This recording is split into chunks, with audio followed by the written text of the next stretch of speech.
Hi, everybody. This is Mark Graban. I'm a senior advisor with KaiNexus, and I want to welcome you to today's webinar, which is titled TWI and Kata, Skill Patterns to Develop a Culture of Coaching. We are joined today by Oscar Roche. I'll introduce Oscar in a minute. He'll be our presenter. Unfortunately, my friend Jim Hunsinger from Lean Frontiers was unable to join us today. But maybe we'll have Jim as a presenter in a future webinar, and we'll carry on and have a great session here with Oscar today. We're really happy that Oscar Roche is joining us today. He is the director of the Training Within Industry Institute and Visual Workplace Australasia. He is coming to us live from Australia. It is the middle of the night there. On behalf of the entire KaiNexus team and everybody attending today, we want to thank Oscar for being up to do this session with us. Oscar has a bachelor's degree of applied science in dairy science from Hawkesbury Agricultural College, which led to a career working in multiple chemical companies and food production firms.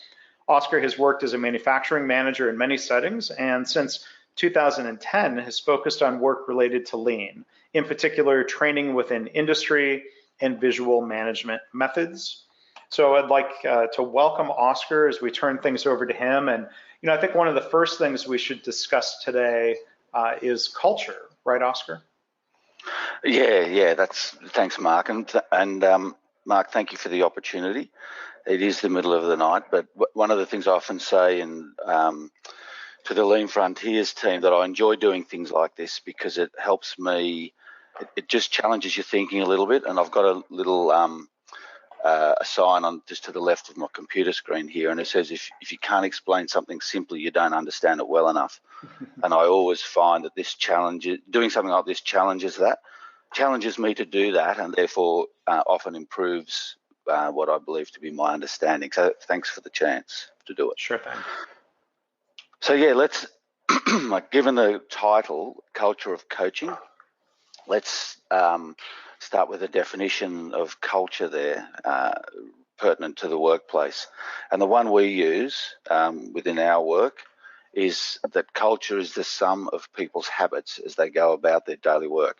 And look, there's many other answers, there's many other definitions potentially, but that's one answer, and it's one that sort of relates well to the workplace and works for us and for what we do and ties in with the end game in a lot of ways. So given that's one answer, if we want a culture of improvement, then I guess that leads into the thought that we should start with some developing some coaching habits. Because if you're going to modify culture, or if you're going to change culture and bring it in a different direction, then that definition implies that we need to modify habits, and the easiest habits to modify is our own. So we need to start developing some coaching habits if we're going to develop this culture of coaching. So then the second aspect we probably should be very conscious of in this particular discussion is when will a culture of coaching really add value in a lean environment? And I guess I find this transition very interesting, and Mike Rother speaks a lot about this, is for a long time, and certainly in my first exposure to lean was in the early 90s, mid 90s, when I was working for Ecolab, chemical company that's parented in the States actually, and then in my time at Mildura Fruit Juices, and what I understood to be the definition of lean was the elimination of waste. And I'm sure everyone's familiar who's been down the lean path or has attempted to go down the lean path recognises that diagram on the left. And it sort of made sense to me, that diagram. And I guess in the work I did, we had made some improvements, but it was pretty clear, because in most of the work I did myself, it didn't stick. And in the work that I was involved with and others, it rarely stuck in the way that you would have anticipated given the investment. So I always had in my mind, I guess, that something was missing, and struggled with that definition of lean, but didn't know much of an alternative or where to head. And then about 4 years ago, I saw the definition of lean that we can see at the bottom there. Lean is developing people who can and will solve problems and make improvements daily. And it was really when I saw that definition that it started to make sense to me. That it's really not, the focus shouldn't be on the elimination of waste. If we focus on people development and we use that statement in blue in the bottom right, lean is developing people who can and will solve problems and make improvements daily. If we use that, then I think we were going to go a hell of a lot further in our lean endeavours and our continuous improvement endeavours than we'd ever gone before. So in other words, to put the focus on the people and the waste will take care of itself was made far more sense to me. And it's since then, and I guess that the timing of that came with the timing of becoming or practicing the TWI and Kata habits. So, and that the two together, it was really a bit of a synergy there, and one started to make a little bit more than two. So fundamentally, if an organisation has that definition of lean on the left, being waste removal, then they may get some value out of this, to be honest, but I'm not sure. But if the focus is more on people development, that definition on the right, then I think what's about to follow will make much more sense, Mark. So yeah, that's a bit of an introduction. Thank you. Yeah, and you focus, you talk about developing people. I've heard Toyota say, when they're working on improvement, that the first priority is developing people, and the second priority is the benefit of the improvement. And I think that's a striking contrast to a lot of organizations. Traditional organizations, excuse me, get exposed to lean, and executives are demanding ROI, they're demanding results. They might be losing sight of this focus on developing people. So I'm curious to hear your thoughts on that, or if you can elaborate on, who do you think, in this kind of culture of coaching, a culture of improvement, who should be solving problems and making improvements? I mean, I think it occurs at all levels of the organisation. Certainly, the speed of the experimenting cycles, or the speed, the rapidness, if you like, of the improvement cycle, certainly increases the closer you go to the front line, whether it be service or manufacturing. As you go higher up the tree, the improvement cycles will probably be longer. To the extent where you might be a many month cycle once you're at the very top of the organisation. But it's occurring. The pattern of thinking and the patterns of coaching would be, or should be, in the most effective organisations, occurring at all levels. But certainly the speed of the cycle should be the highest. The rapidness of the cycle should be highest at the lowest level, the frontline level, not the lowest level. I don't mean that in that way. I mean the frontline level. So, and this ties in with who we're discussing here in our thoughts that follow. And we've really got two people, if you like. One is the coach, one is the doer. And the doer practices the skill or habit that delivers the result. So the doer practices the skill or habit that delivers the result, and relating back to that earlier slide, may result, if it's successful, and if it's not, that's not necessarily failure, may or will result in the elimination of waste. And then you've got a coach that helps the doer grow their capability as they learn through practice.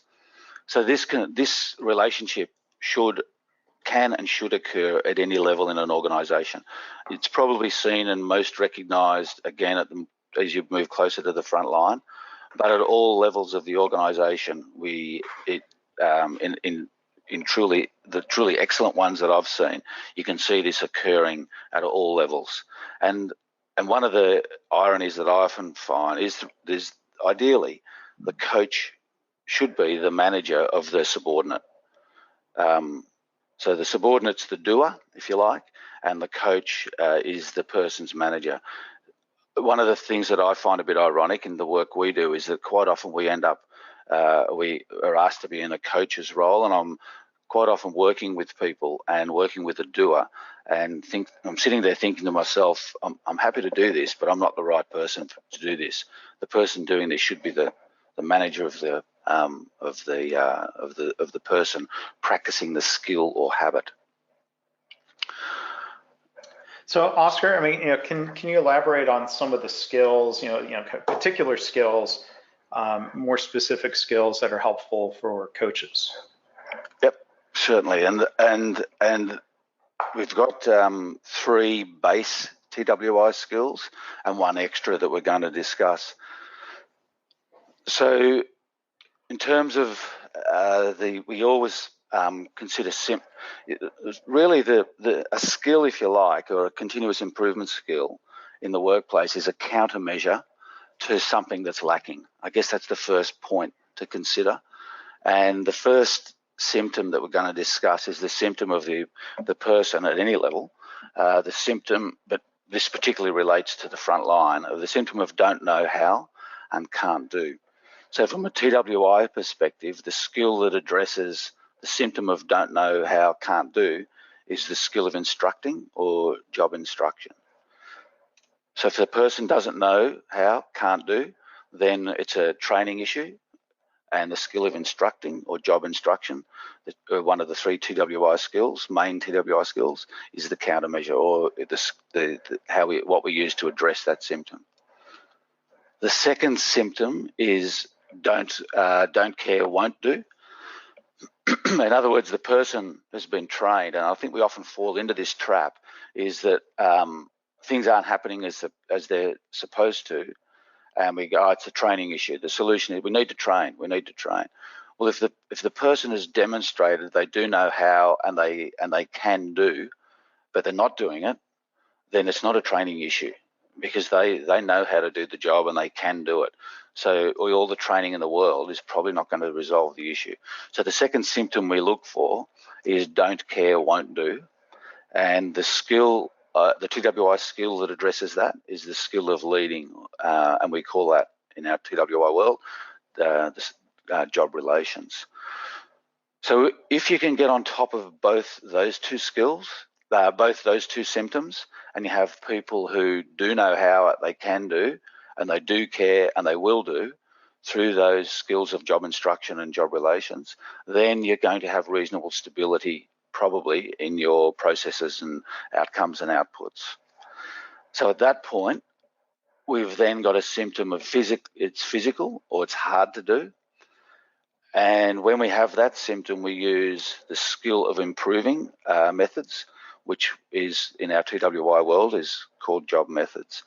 And that is where the supervisor or the frontline person is able to make best use of available resources, their materials, manpower, and machines. So that physical hard to do is not about redesign, it's not about your big Kaizen events and about redesign of the workplace. Mark, it's much more about what can the supervisor do today and in the next week to best organise the resources available to them to make the job as easy as possible and physically streamlined and things flow and all that sort of stuff.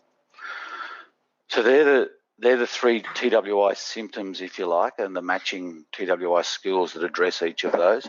And at the frontline level, if those symptoms are being addressed through those skills, then you're going to have a stable workforce, stable outputs with performing at their most cost-effective, safest, most likely to deliver quality level of performance. So the fourth one that I've got covered here is the symptom of random or recreational stop-start improvement and not reaching goals. So we see this a lot in organisations, that they endeavour to continuously improve, but it is random. In other words, it's not in a particular direction. And we use the term, and I picked this term up from Richard Abercrombie, who's one of the Institute master trainers, that we call it recreational because it has no goal. It's almost done.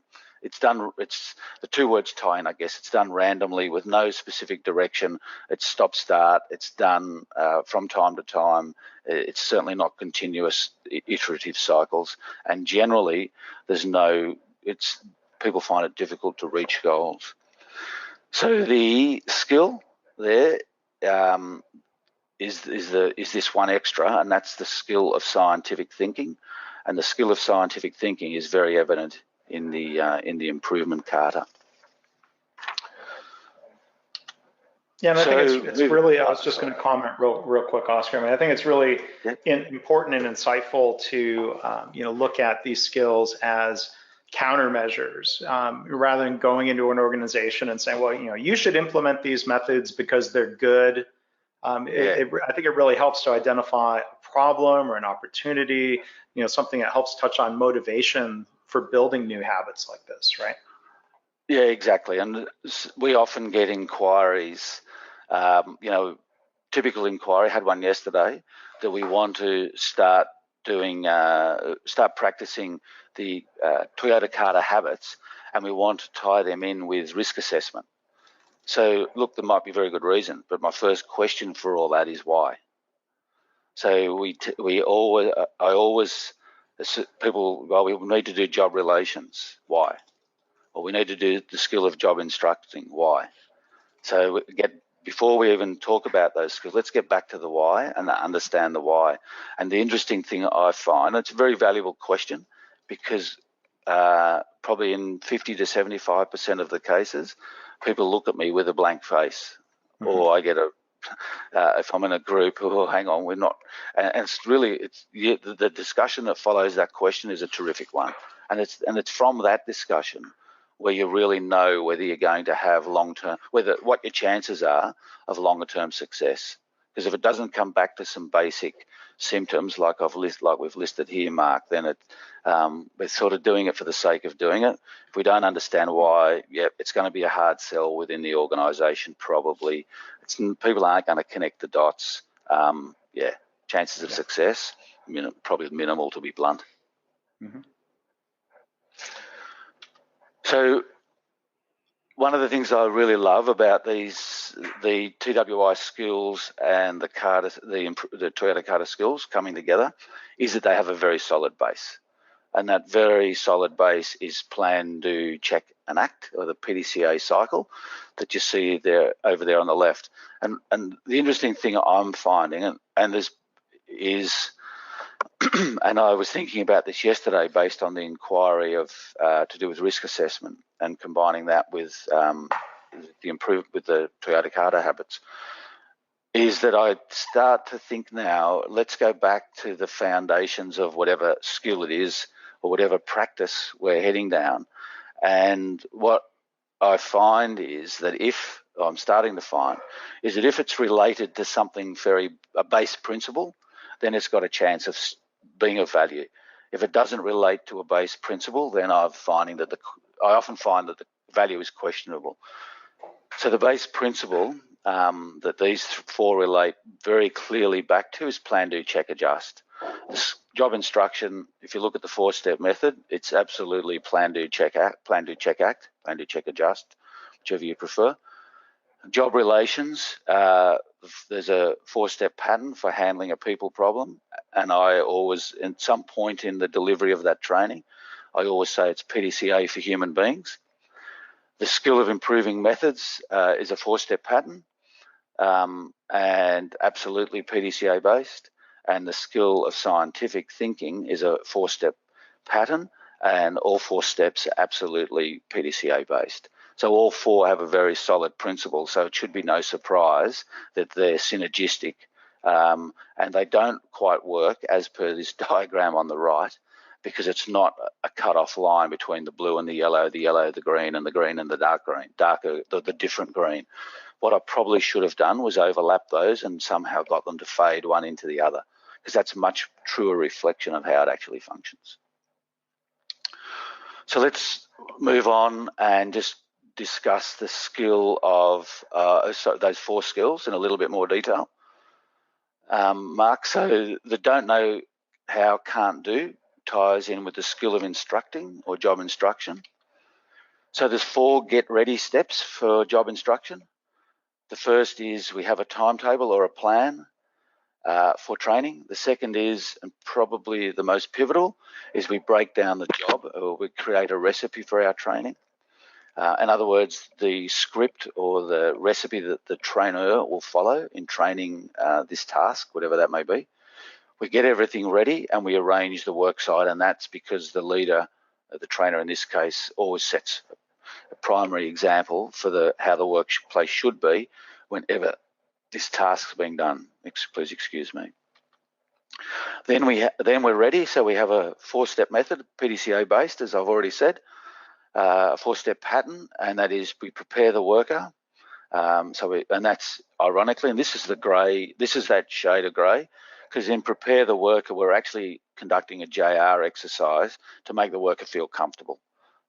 If the worker doesn't feel comfortable or the doer doesn't feel comfortable, then it's instruction's probably going to be a tough road.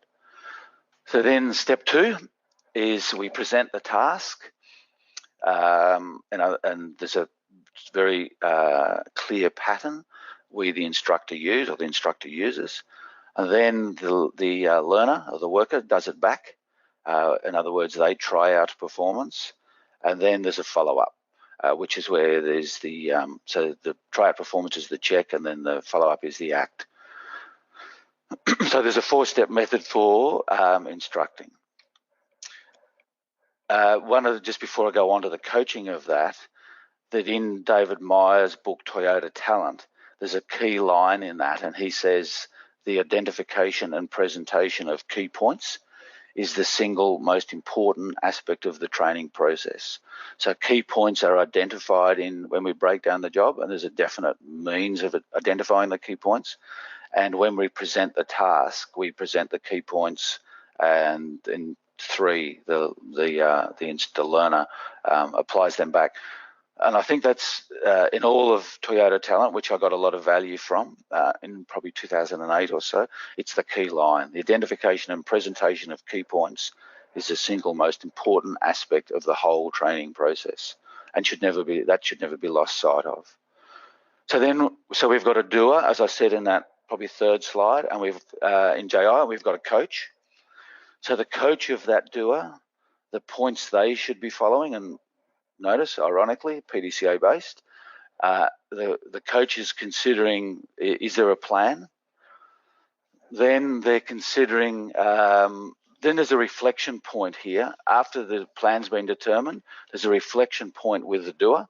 In other words, what's you, the doer, learnt or gained or learned about the task, learnt about the workers up to this point.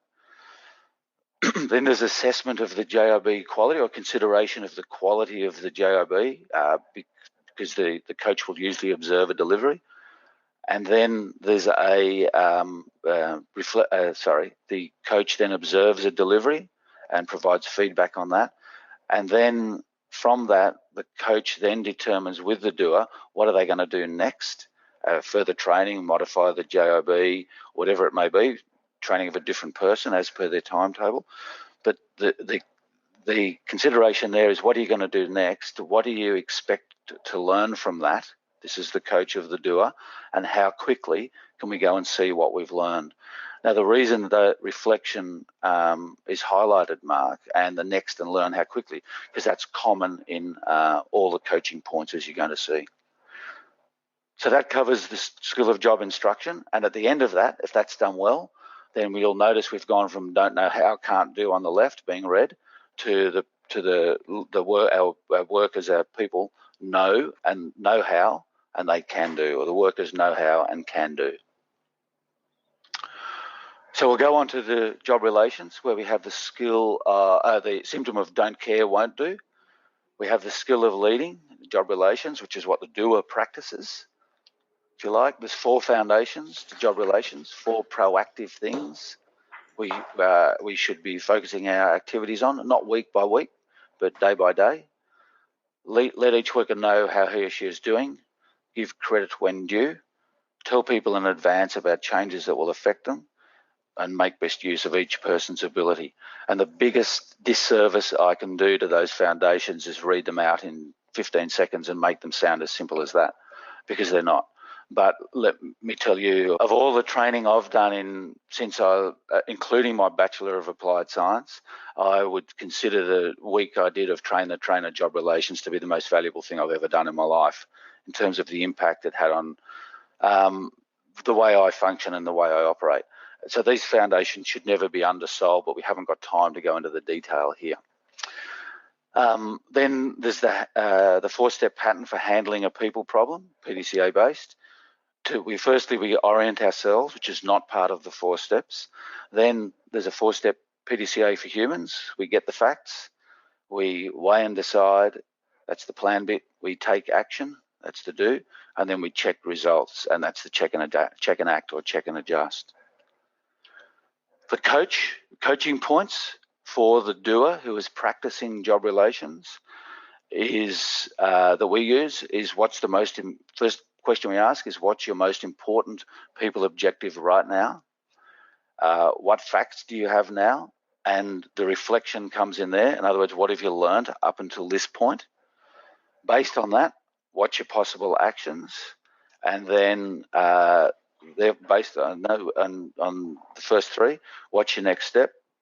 So this is, remember, the coach asking of the doer, what's your next step? What do you expect to learn from that? And how quickly can we go and see what we've learned? So you can see a very similar coaching pattern that you saw in the previous JI one. And again, PDCA based. And one of the key points to take out of JR and often missed is that the earlier we start to handle a problem, then the more likely that when we weigh and decide our possible actions, the 4 foundations will one of the 4 or more will be underpinned in our possible actions. And through this, if we do this well, we'll have people who care and people who do. In other words, they're engaged. So we'll move on to the 3rd skill of TWI, and that is the symptom physical hard to do. The skill of improving methods is job methods. How to improve? We break down the job, 4 steps. We question every detail. We develop the new method. We apply the new method. So 4-step PDCA pattern. There's 6 questions that occur when we question every detail, and this is the biggest value point in JI, is we ask, why are we doing this? What is the purpose? And then if we still are going to do this particular step of the task, and often we find there that we think, well, why are we doing this? What's the purpose? There isn't any. We should eliminate the step. But if we then determine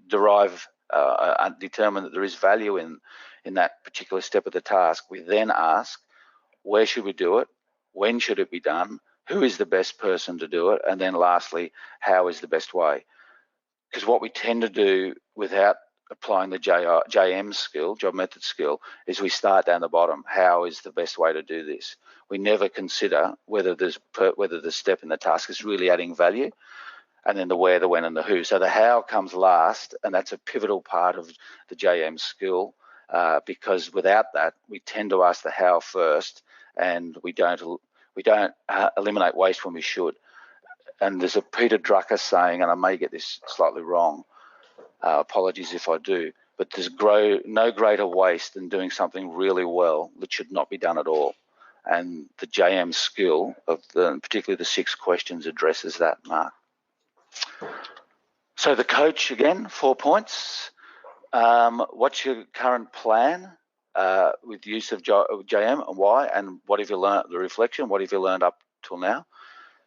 The job breakdown sheet quality, in other words, for the one you're working on now, let's have a look at the quality of that. How well are the 6 questions being used, and what outcomes are we looking at? Have we eliminated? Have we moved, etc., etc.? Then the quality of the proposal, and then again, what's your next step?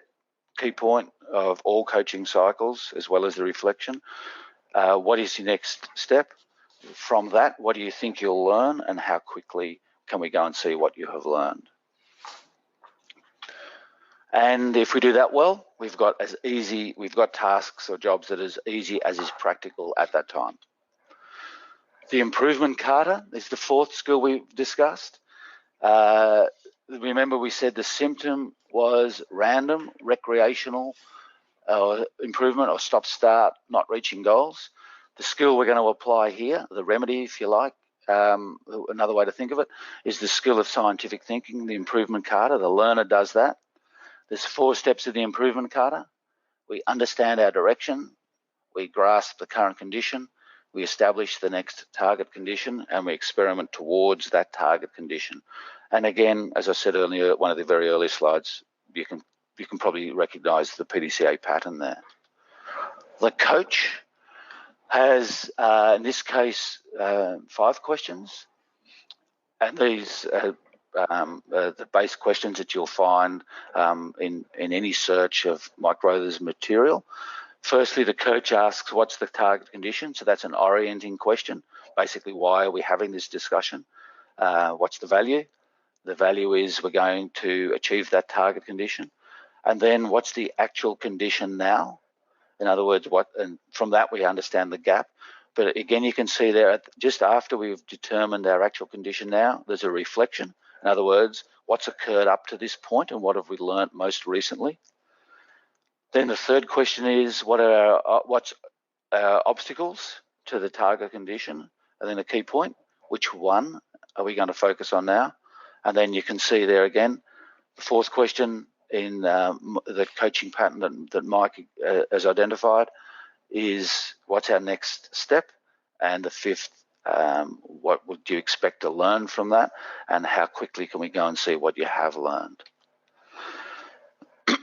And from a coach's point of view, when we check, we learn. And what the coach needs to be looking for, the coach of the learner, is when we check, we learn, and that the learner is actually connecting that learning to our next step.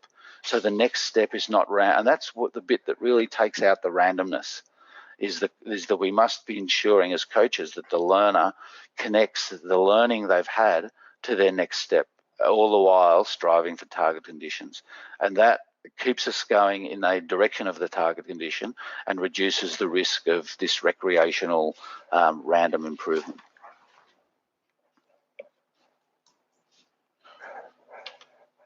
And from that, if we do this well, we get goal-directed experiments as opposed to random improvements or random experimentation. So Mark, that's a bit of a summary of those 4 skills.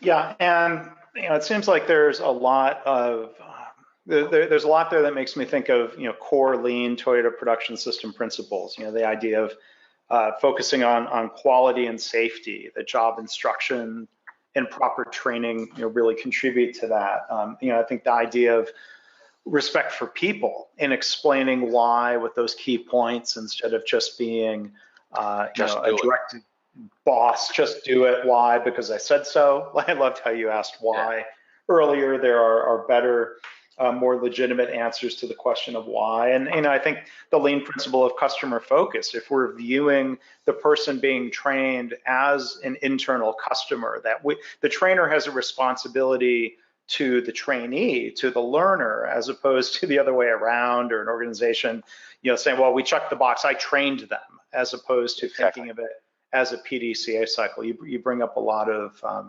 really good points there. So I'm curious if you have thoughts on that, or if you can maybe help with understanding some of the parallels between the habits of Toyota Kata, job relations.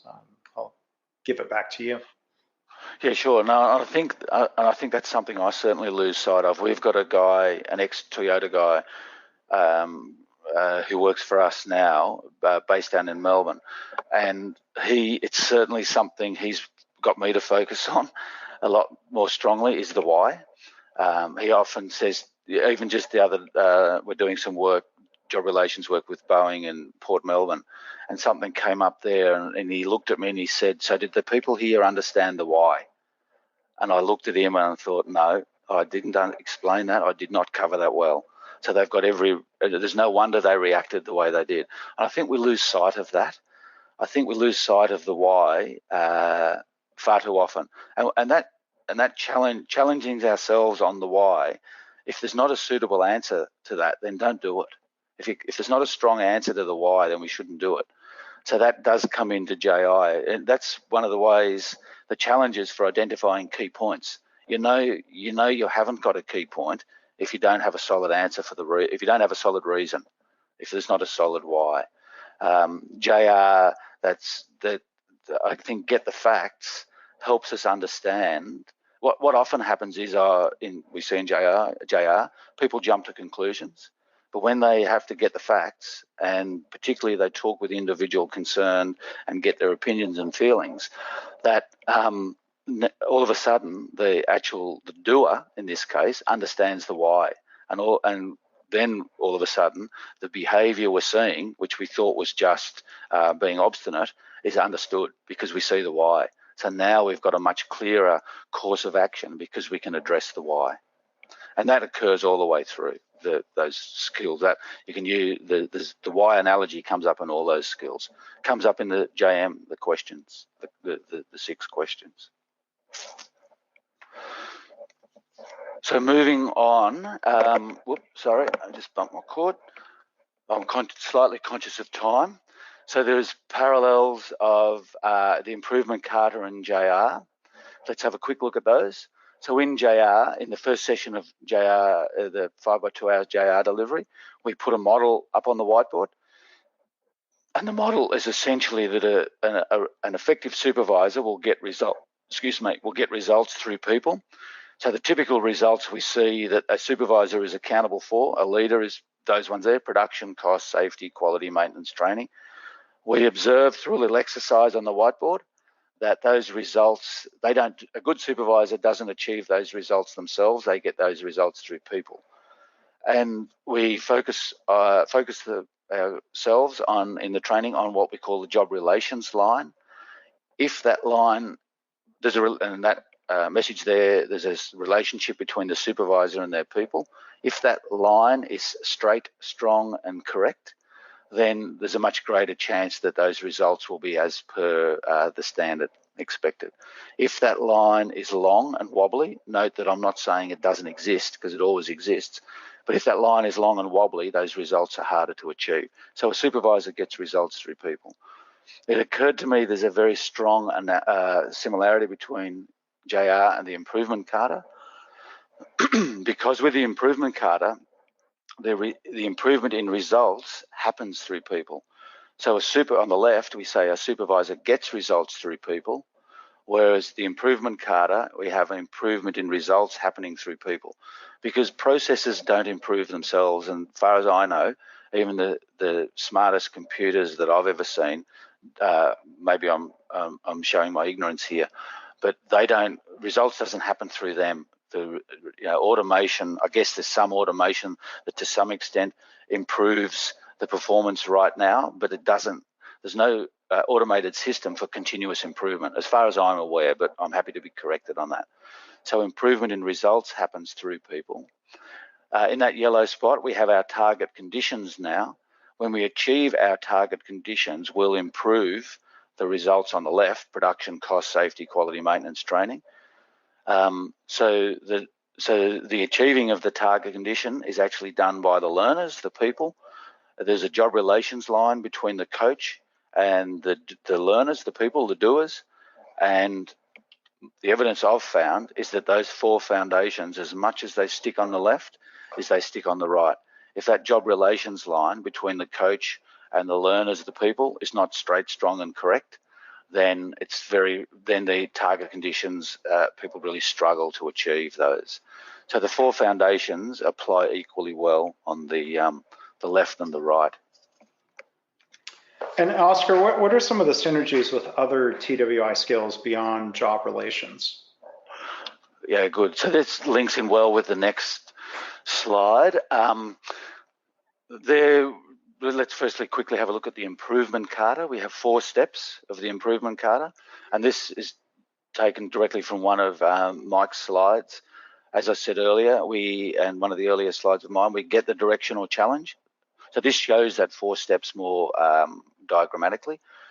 We get the directional challenge. In other words, we have our binoculars there. We can see in the distance where we're headed. And then we move bottom left down here to step 2, where we grasp the current condition, and you can see that magnifying glass there where we look closely at the current condition.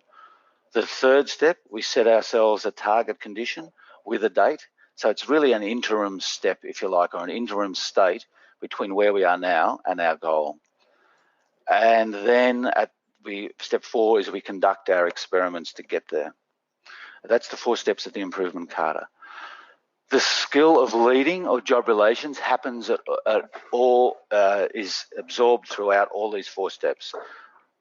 The greatest focus of the skill of leading is probably down here where we're conducting our experiments to get there. You, the coach, is leading the doer. If that job relations line isn't straight, strong and correct, because remember, the actual experiment happens when the coach is not there. The coaching cycle is just a summary of what's happened up till now and a review of what's going to happen next. The actual experiment happens when the coach is not there. So if you want the learner to do something and to conduct an experiment according to the plan when the coach isn't there, then I would suggest that the job relations line needs to be straight, strong and correct. And that goes a little bit back to with job relations, we have a strict definition of management or leadership, but the prime one I often add in there is a really good leader. You know when you've got a really good leader, because what they want to be happening is happening when they're not there. And it's a little bit the same here with the job relations skill. But look, if we're not practicing job relations well within an organisation, we're probably not going to get people on board with the direction or the goal. We're probably not going to get a true understanding of the current condition, and we're probably not going to get their contribution to the target condition. They're not going to understand the why. If they don't have the buy-in, it's going to be hard to get them to experiment towards that. Then we did a webinar with Lean Frontiers about 3 months ago, and Dave Hyam, the Boeing site director, said this, and I thought it was beautiful and truly illustrates the point I just made. He said, if people on your team don't trust your intent, it'll be difficult to make progress. So and he identified job relations as a key skill in getting people to trust your intent.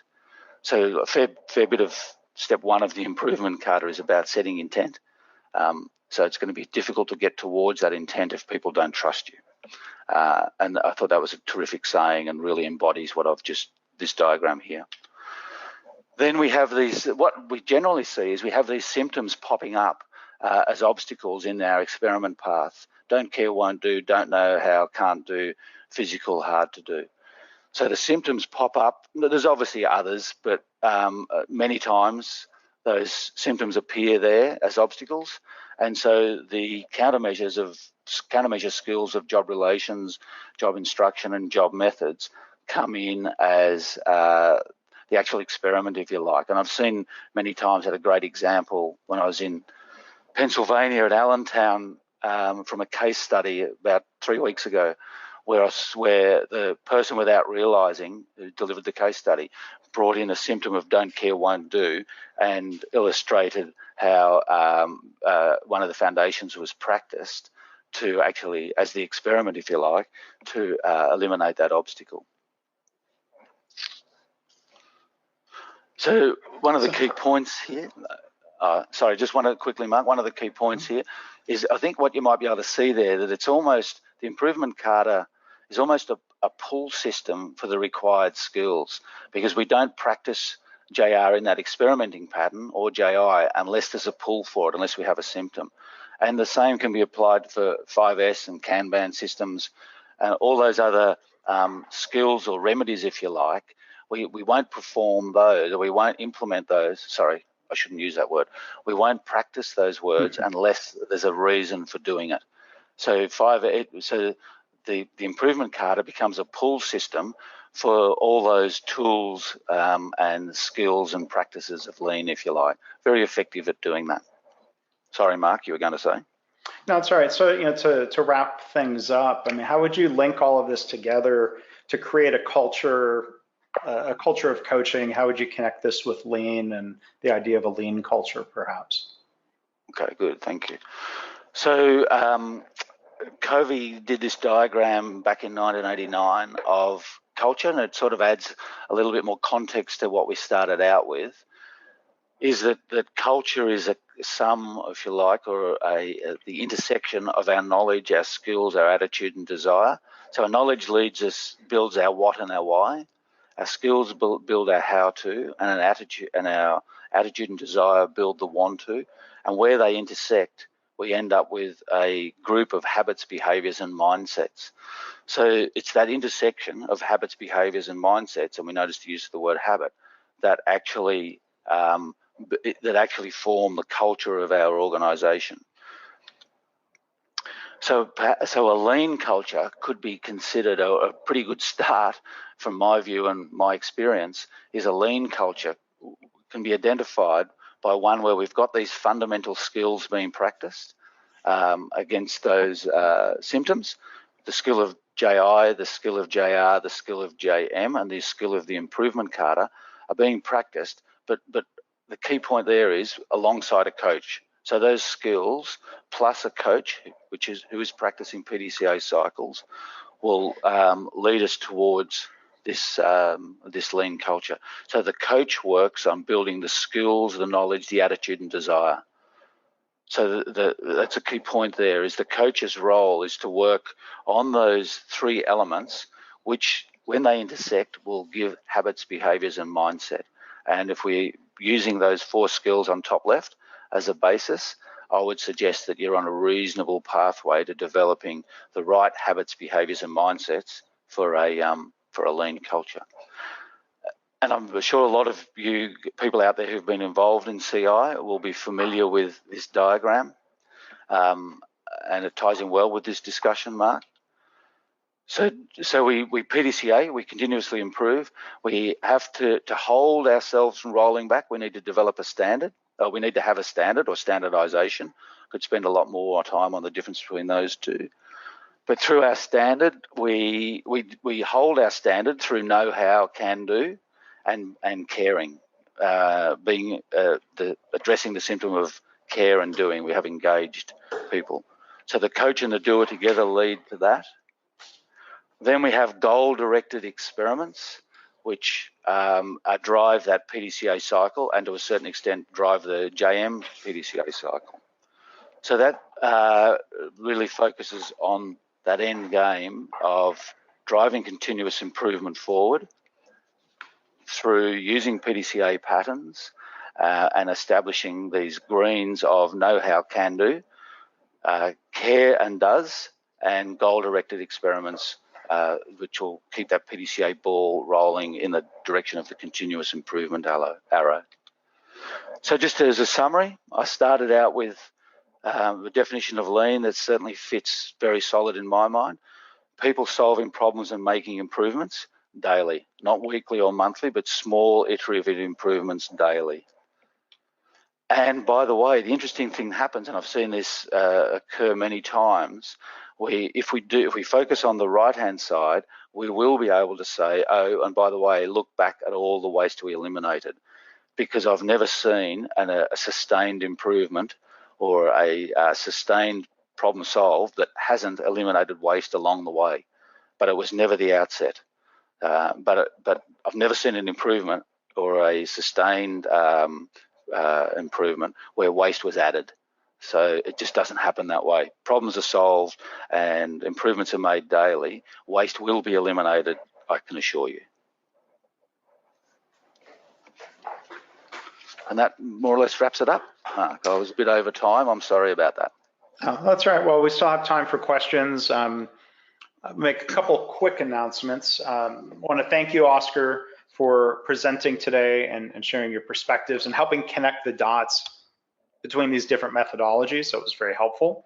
I want to invite people, if you enjoyed today's webinar, if this is perhaps your first time with us, we have a on-demand library of past recorded webinars. You can find that by going to kainexus.com/webinars. You can also find us on our YouTube channel. If you search KaiNexus, we post the webinars there.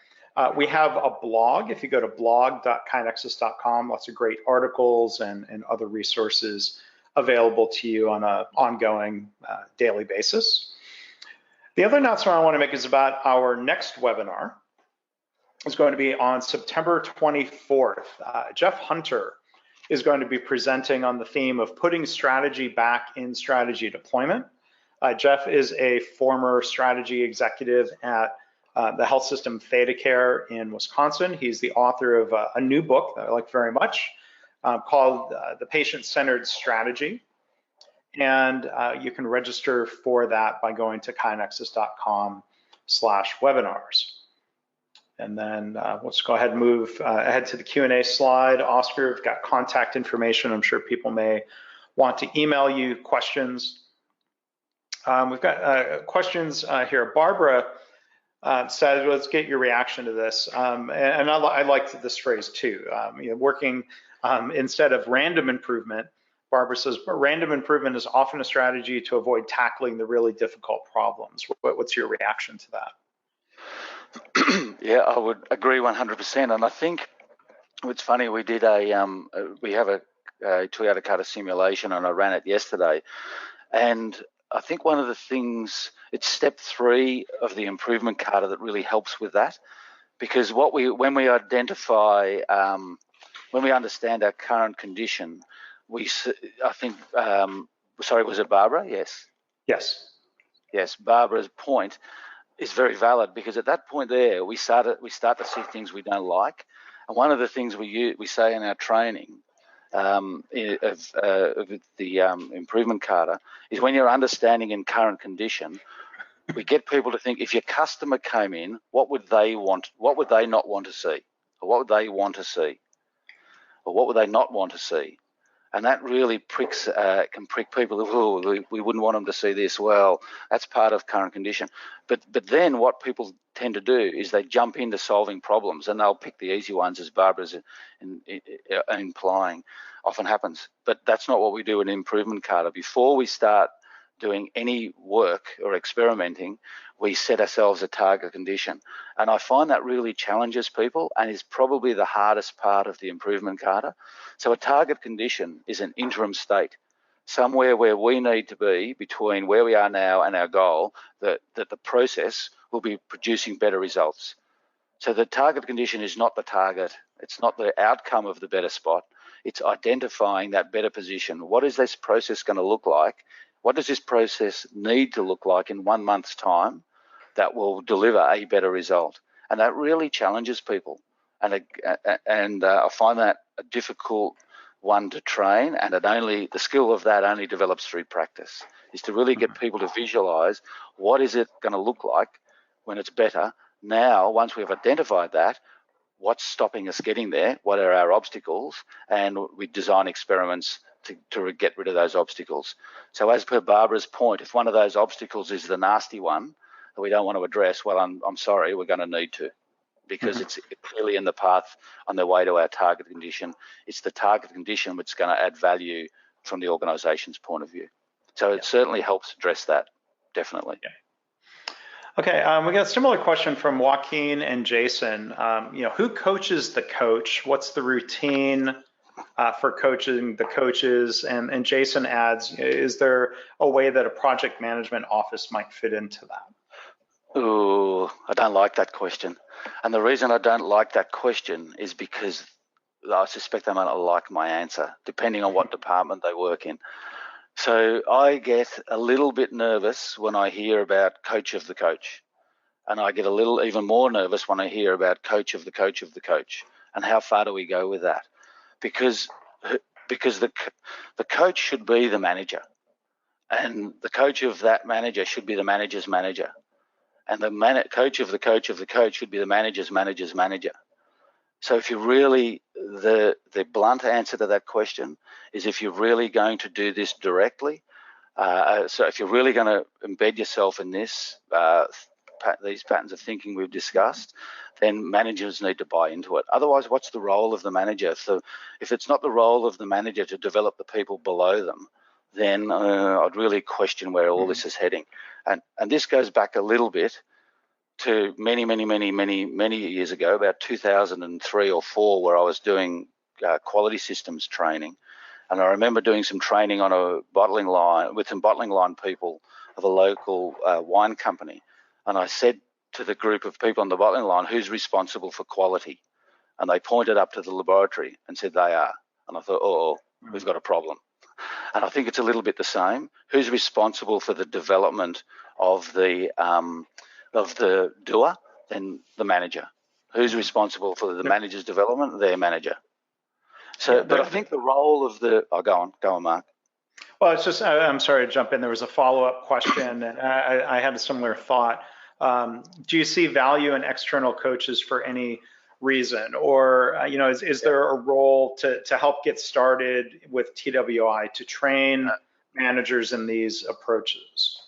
Absolutely, and that's what I was about to say. There's definitely a role for internal departments, but the role of the internal departments is to help management establish this framework. So it's not to do the framework themselves if it can possibly be avoided. It's to help the managers establish this help management establish the framework. There's absolutely a role, but if it can be avoided at all cost, it's not to do this work. It's to help establish the framework for this work. Yeah, that's the role. Okay. Whether it be internal or external is irrelevant. If the company's got internal resources, that's the best outcome. If they haven't, then they use external resources, but the role of that resource, regardless, is to help management establish this framework, not to become part of the framework. Right. Here's a question from Sudan. Might not be easy to answer quickly, but in the service industry like healthcare, work is often perceived as more individual than team and might be considered more art than science. How can TWI and Kata be ingrained as an effective strategy, and what's the groundwork to be done to be successful?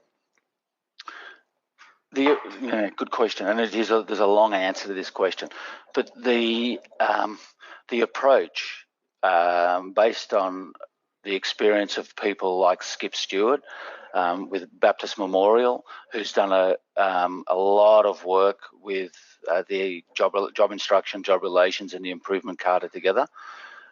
The approach is exactly the same. The approach is exactly the same, whether it be service orientated or whether it be manufacturing based. You're still seeking an outcome from a set of actions. Goals will be slanted differently, and it may not be as black and white, but the pattern of the improvement Kata, for example, is exactly the same. What goal or challenge are we setting ourselves? And it might be in patient satisfaction or whatever it may be. Where are we at now? What's a condition that we need to set ourselves, and how do we move towards that? And if we use that framework, what experiments do we need to use to move towards that? And if we use that framework, then those obstacles of don't know, can't do, and won't do, and the others, they're going to come in. They will come into that in our experimenting, and the countermeasure skills, if you like, of JI, JR are going to be required. And then JR overall is going to be required from an improvement Kata point of view. So it's not something that's easily answered in a couple of minutes, except to say that if you go back to the base principles that we've discussed, then you can apply this in any situation. My business partner, Ben, his main client is a county council in central New South Wales, and that client is using all the skills that I've mentioned. In this, they're a service organisation. Their customers are the ratepayers, the people who pay their rate. I'm not sure what you call that in the States, but the people who pay their rates. So these skills are equally applicable in that organisation as they are in a wine company that produces bottles of wine. Right. And maybe Sudan, you can email me, you can email Oscar. TWI was used in healthcare during World War II. I've got a nursing journal article from, I believe it's 1947. In more current day, Virginia Mason Medical Center in Seattle has used TWI. In fact, they've written a book on that subject about standard work in healthcare, and I think it's quite useful, but there's got to be motivation, and tying it back to Oscar's point, it's got to be a countermeasure to a problem. If people don't see a problem with their current state, I don't think there's much hope for adopting any of these great approaches. But we're at the top of the hour, so I want to wrap up. And on behalf of the team at KaiNexus and on behalf of our attendees, Oscar, I want to thank you very much for being up so early to share such great insights with us today. I do want to also thank the folks at Lean Frontiers. It's unfortunate that Jim Hunsinger was unable to join us today, but I want to thank Lean Frontiers for making the connection to Oscar and suggesting the webinar. I would want to invite people to go visit leanfrontiers.com, take a look at some of the upcoming summits that they hold. And Oscar, you're presenting next year in February at the, are you presenting at both the TWI and Kata Summit and the TWI Summit? Yeah, so I'm presenting at both, and on the Wednesday, the middle day in Savannah, we're actually running our simulation, our Toyota Kata simulation, which illustrates the skills of job instruction and job relations. Also, we pull that into the actual simulation during the day, and we're going to be running both simulations, both the manufacturing simulation and the service one that we've developed. So there's going to be two groups, and so attendees can join one or the other. And there's a maximum of 12 in each participation, in each simulation. So if people are interested, they need to move fairly quickly on that one. Okay, well, I encourage people to do that. And again, you can learn more by going to leanfrontiers.com. So thank you, Oscar Roche, our presenter today. You see his contact information there. You can visit the website at twi-institute.org. And on behalf of everyone at KaiNexus, again, this has been Mark Graban. I want to thank you for tuning in with us today. And thank you, Mark, for the opportunity. Thank you, Oscar, very much.